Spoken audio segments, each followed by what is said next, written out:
ìdílé dópin, Asake parí ìjà, ó darapọ̀ mọ́ bàbá, ọmọ àti ìyá ọmọ rẹ̀. Ileesẹ Ọlọpa nawọ gan arákùnrin kan fẹ̀sùn fifipa bá ọmọdebinrin ọmọ ọdún 6 lajọsepọ ní Bauchi. Ó mà ṣe o, ìjàmbá iná tó ṣẹ́yọ bá àwọn ọkọ̀ àti ilé iná agbára nílé epo jẹ́ lọ́yọ̀ọ́.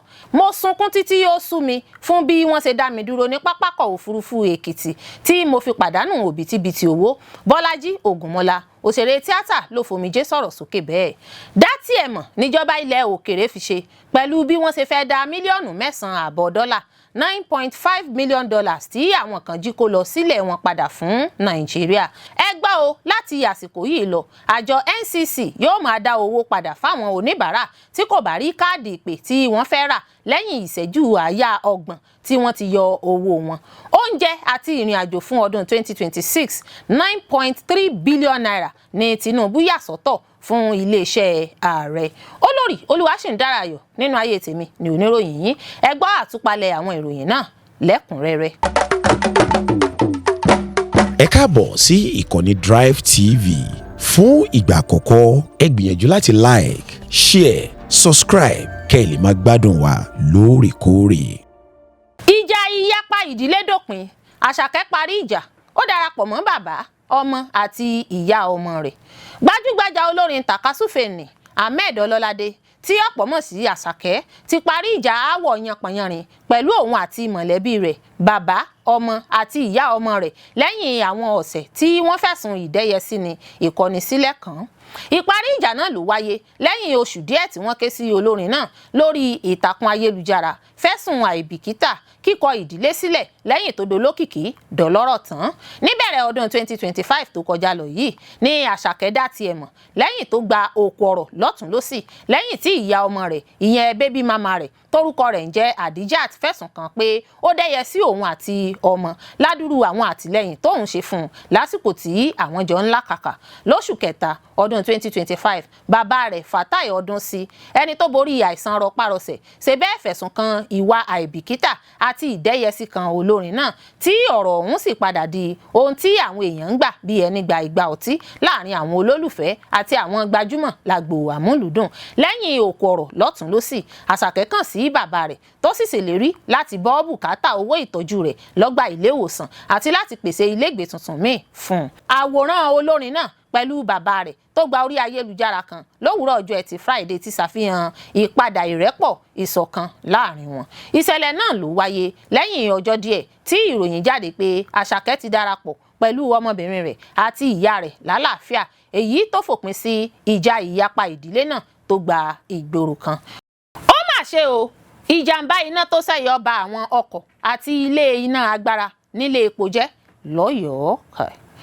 Ìjàmbá ó kéré ni, ó pọ̀ ni, kò máa ní ìṣẹ̀lẹ̀ sẹ́nì kọ̀ọ̀kan wa. Dúkìá ẹgbẹ̀lẹ́gbẹ̀ mílíọ̀nù náírà ló parun lọ́jọ́ Ẹtì Friday lẹ́yìn tí ìjàmbá iná tó ṣẹ́yọ jó àwọn ọkọ̀ 3 àti ilé iná agbára ìlú nílé epo kan lágbègbè Kára-Kìṣí níjọba ìbílẹ̀ Ìrẹ́pọ̀ nípínlẹ̀ Ọ̀yọ́. Oṣojú mi kòró kan sọ fún àwọn akọ̀ròyìn lọ́jọ́ Àbámẹ́ta Sátidé pé ìṣẹ̀lẹ̀ náà ló wáyé lọ́jọ́ Ẹtì Friday ní déédéé aago 5 lẹ́yìn tí ìbúgbàmù wáyé nílé iná agbára, èyí tó ràn mọ́ àwọn ohun èlò tí iná lè jó tó sì ràn mọ́ àwọn dúkìá míì. Ìwádìí nípasẹ̀ àwọn akọ̀ròyìn fi hàn pé ọkọ̀ akẹ́rù Volvo tó ní nọ́mbà ìdánimọ̀ AGG Lagos 731GB, ọkọ̀ Golf 3 pẹ̀lú nọ́mbà ìdánimọ̀ KUT 403AP àti ọkọ̀ akẹ́rù DAF tó ní nọ́mbà ìdánimọ̀ GBO 14AB ló jẹ́ àwọn ọkọ̀ tó forí kásá nínú ìjàmbá iná ọ̀hún.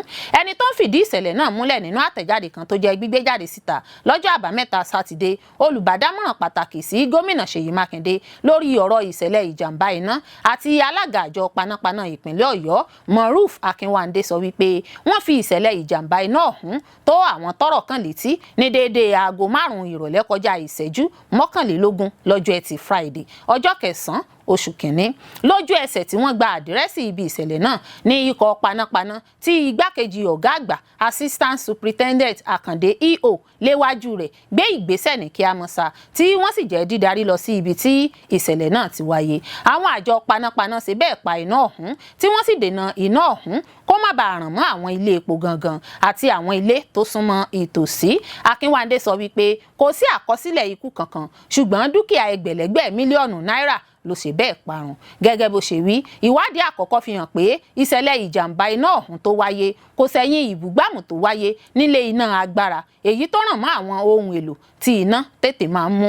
Ó pàrọwà fún àwọn oní ilé epo jákèjádò ilẹ̀ wa láti mú àwọn ìlànà à ń tẹ̀lé ààbò nípa ọ̀rọ̀ iná ṣe àkọ́kọ́. Ó sì tẹnumọ́ ìṣe pàtàkì láti tẹ̀lé àwọn ìlànà à ń tẹ̀lé náà láti dènà ìṣẹ̀lẹ̀ ìjàmbá iná.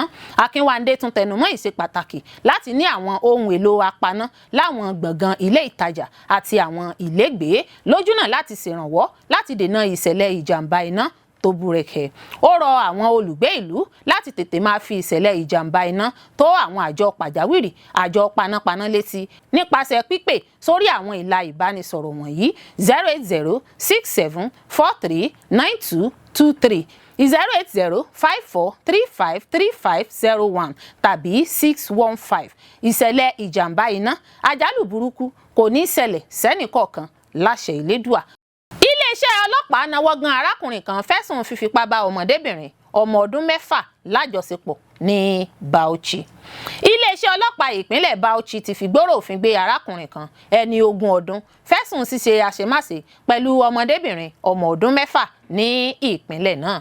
Nínú àtẹ̀jáde kan tó jẹ́ gbígbé jáde síta lọ́jọ́ Ẹtì Friday, alukoro iléeṣẹ́ ọlọ́pàá ìpínlẹ̀ náà Nafiu Habib sọ wípé afurasí náà torúkọ rẹ̀ ń jẹ́ Bilayau ẹni 20 ọdún ló jẹ́ fífi gbòòrò òfin gbé lẹ́yìn tí bàbá ọmọ náà ta iléeṣẹ́ ọlọ́pàá lólobó.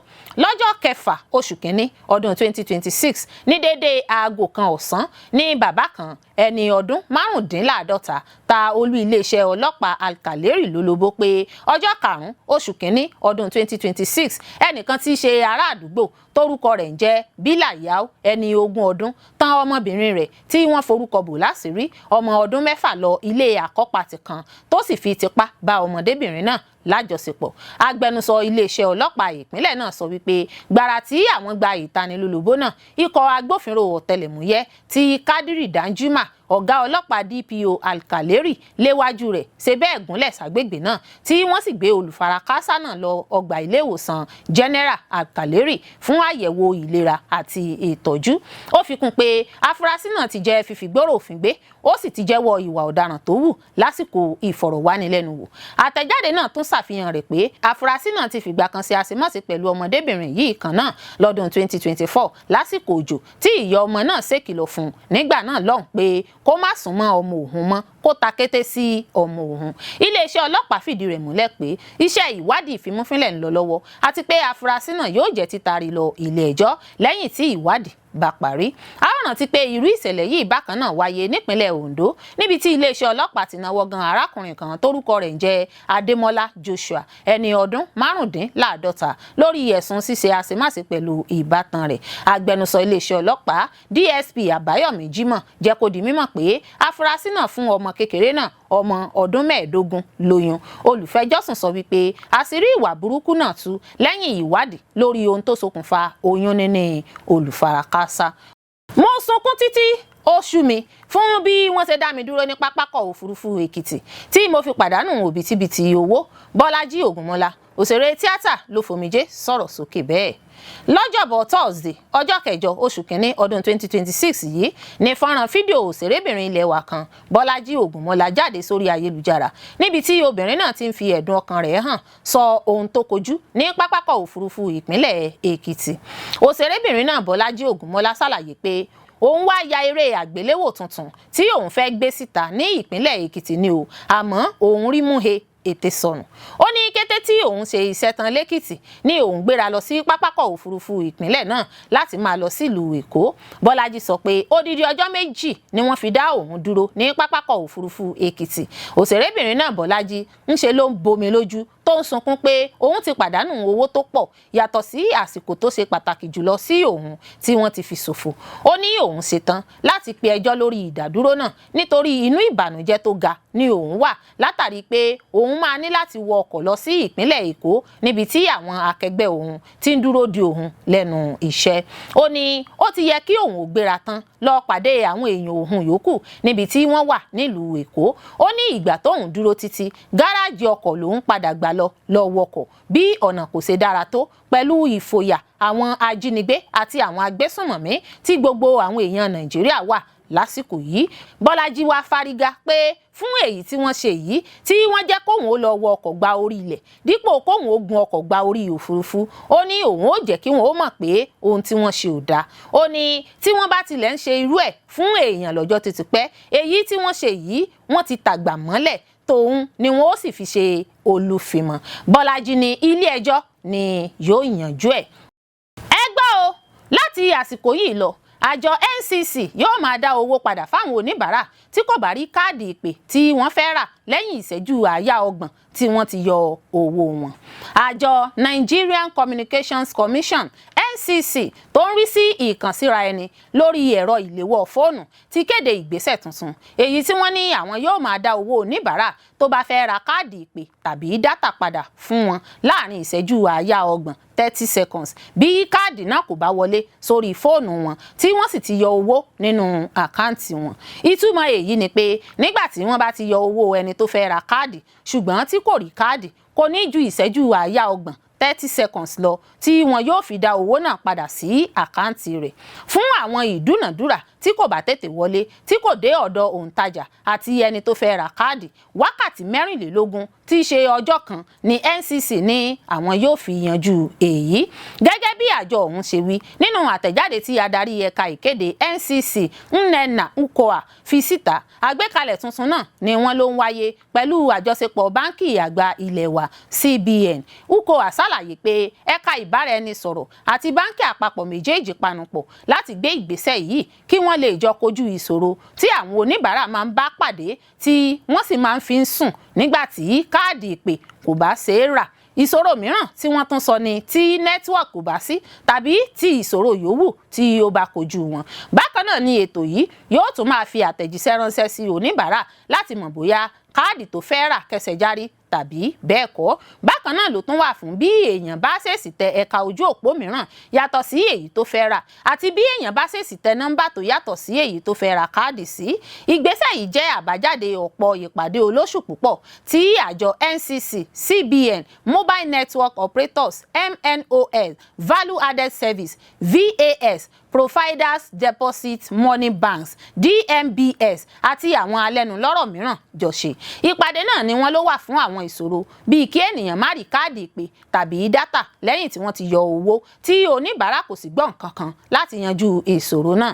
Adarí ẹ̀ka tó ń rí sí ọ̀rọ̀ àwọn oníbàárà ní NCC, abilékọ Frida Bruce Bennett ṣàlàyé pé ìgbésẹ̀ ọ̀hún yóò tún jẹ́ kó ṣeéṣe fún NCC àti CBN láti jọ ní òpó kan náà tí yóò máa rí sí ohun tó bá ń ṣẹlẹ̀. Ó ní èyí yóò jẹ́ kí ẹ̀ka méjèèjì mọ oníbàárà tó fẹ́ ra káàdì ṣùgbọ́n tí kò kẹsẹ̀ járí wọn yóò sì jọrí sí ìdápadà owó oníbàárà bẹ́ẹ̀ lásìkò. Ní báyìí kí ẹ̀ka méjèèjì tó buwọ́lù, àwọn ẹ̀ka MNO àti báńkì ti dá owó tó lé ní bílíọ̀nù 10 10 billion naira padà fún àwọn oníbàárà fún ìdúnàdúrà tí kò bọ́ sí. Abilékọ Bruce Bennett ló sọ bẹ́ẹ̀ nínú ọ̀rọ̀ rẹ̀. Ó fi kún pé ọjọ́ kìíní oṣù kẹta ọdún 2026 ní ìrètí wà pé ètò ìdápadà ọ̀hún yóò bẹ̀rẹ̀ ní kété tí àjọ méjèèjì bá ti parí ìbuwọ́lù wọn tí àwọn ẹ̀ka tó kàn náà sì ti parí ètò wọn. Datiẹmọ níjọba ilẹ̀ òkèrè fi ṣe pẹ̀lú bí wọ́n ṣe fẹ́ dá mílíọ̀nù 9.5 dọ́là $9.5 million tí àwọn kan jí kó lọ sílẹ̀ wọn padà fún Nàìjíríà. Ìjọba ilẹ̀ Gẹ̀ẹ́sì tó wà ní erékùṣù Channel Island láàrin ilẹ̀ Gẹ̀ẹ́sì àti orílẹ̀-èdè France ti kéde pé àwọn ti ṣetán láti dá owó tí iye rẹ̀ tó mílíọ̀nù 9.5 dọ́là $9.5 million tàbí 13.6 billion naira padà fún ìjọba Nàìjíríà. Owó ọ̀hún ni ìròyìn sọ pé àwọn kọlọ̀ràn sí ẹ̀dá jí kó lọ sílẹ̀ náà lọ́pọ̀ ọdún sẹ́yìn. Gẹ́gẹ́ bí ohun tí a gbọ́, ìjọba Nàìjíríà yóò lówó náà láti gbọ́ bùkátà àwọn ohun amáyédẹrùn láàrin ìlú. Ìgbésẹ̀ dídá owó yìí padà ló wáyé lẹ́yìn àdéhùn MOU tó wáyé láàrin adájọ́ àgbà Jesse ọ̀gbẹ́ni Mark Temple Casey àti ìjọba àpapọ̀ Nàìjíríà.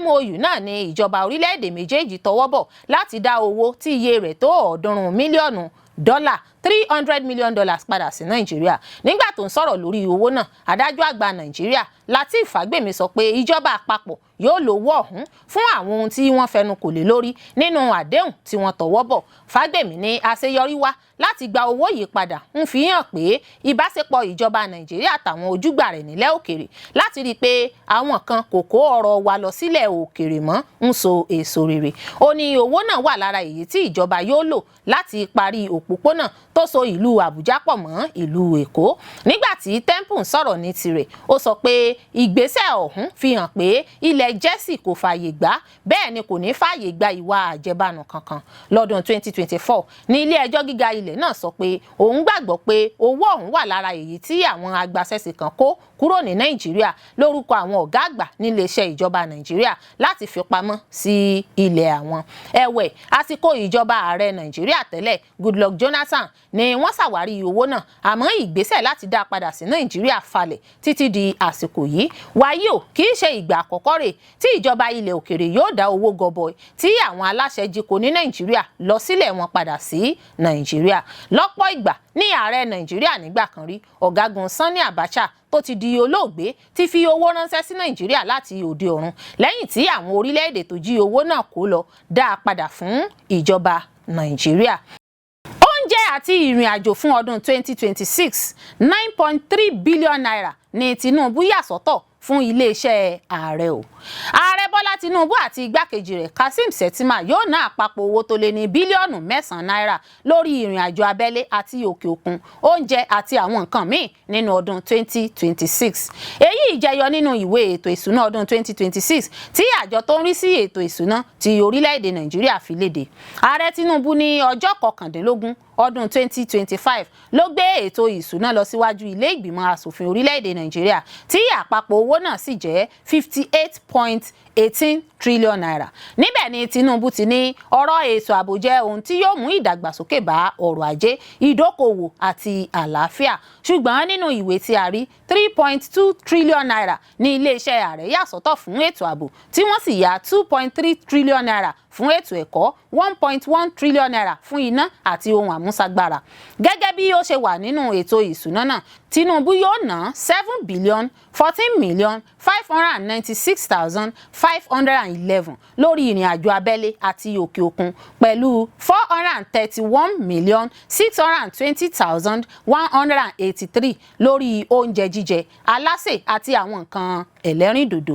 Shettima yóò ná owó tó tó 1,732,106,437 lórí ìrìn àjò abẹ́lé àti òkè òkun àti 186,026,286 lórí oúnjẹ. Bákan náà ní iléeṣẹ́ ààrẹ yóò ná owó tó tó 65.77 million naira lórí ìjókòó ilé àti 895 million naira fún ríra ìwé fún kíkà àti àwọn irinṣẹ́. Báyìí sì ni fún ti àwọn lẹ́gbẹ́lẹ́gbẹ́ àti lájọ̀lájọ̀.